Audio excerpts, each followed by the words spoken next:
다산종사 성과 성리 나와 대우주의 합일한 삶 제2장 천단지전 수행과 성리요달 요강 5. 활선의 요강 81페이지. 천지가 어떤 법설을 하고 있는데 모르는 사람은 그 소리가 단지 새소리, 물소리, 바람소리로 듣고 말아버린다. 그러나 알아듣는 사람은 그것이 다 무엇이라는 것을 깨친다. 이것이 선생활이다.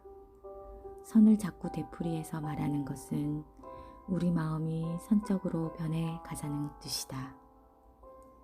선이라는 글자는 볼시의 홑단자인데 손가락으로 딱딱 지시해서 본다는 볼시자다. 어디를 보는가? 홑단자, 하나라는 말이다.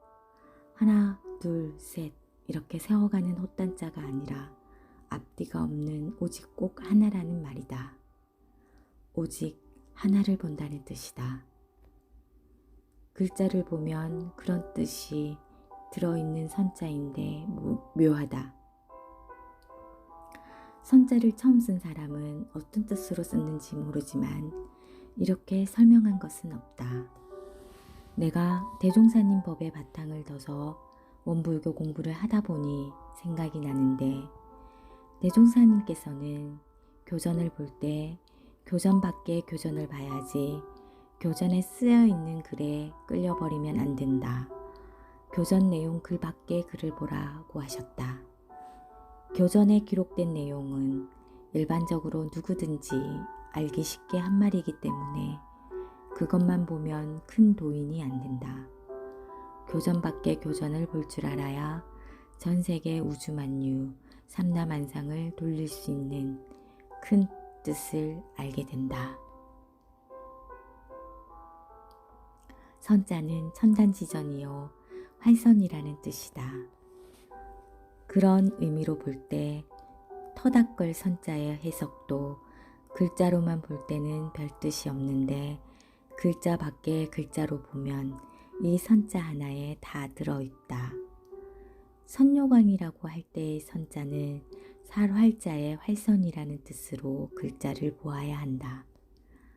하나라는 자리는 절대 하나인 자리인데 한량없이 비어있는 자리고 한량없이 열려있는 자리고 한량없이 조화무궁한 자리지만 거짓없이 그대로다.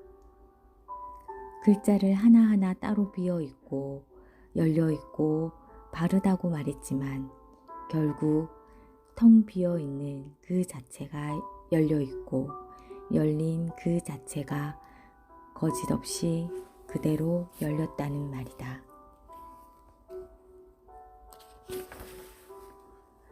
비고 밝고 바른 것이 따로 있는 것이 아니라 한 덩치이고 한 덩치로 뭉쳐있다.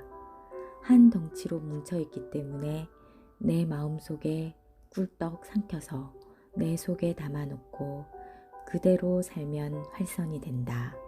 그것이 선이다. 글자 밖의 글자로 생각하면 이런 뜻이다. 이것 하나만 제대로 알아버리면 이것이 천단지전이요 활선이다. 활선은 어렵게 말할 것이 아니라 우리가 사는 그 자체가 선이란 말이다. 그렇다면 무엇을 선이라고 하는가?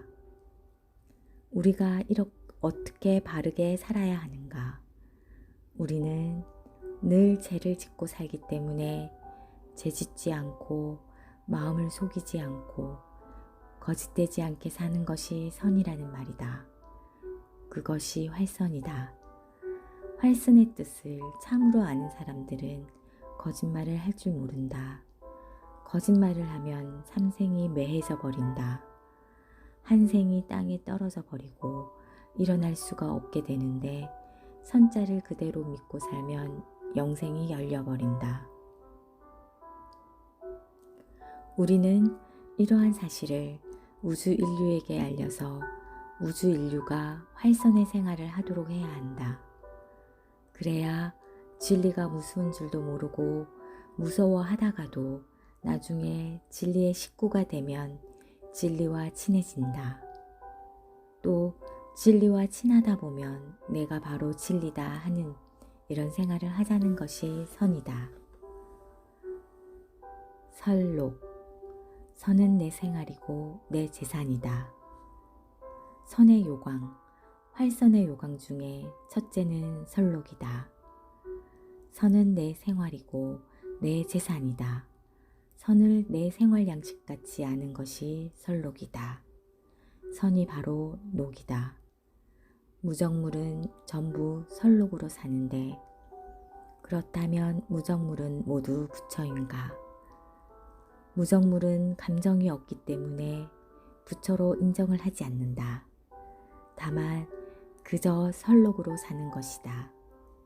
인간 세상에서 설록으로 사는 사람은 어린아이들이다. 바닥에서 두 주먹 불끈 쥐어 들고 두 발을 버둥거리며 주먹을 들었다 놓았다 하면서 어머니의 젖을 꿀떡꿀떡 삼키는 생활이 철록이다. 하늘이 준 철록이 설록이다. 그런데 이 아이들이 점차 커가면서 욕심이 생기고 젖이 아닌 다른 음식을 먹다 보니 어머니의 젖이 그치게 된다. 참으로 사람을 키울 줄 아는 사람은 어릴 때부터 다른 마음을 먹지 못하도록 학교에도 보내지 않고 집안에서 도학을 가르친다.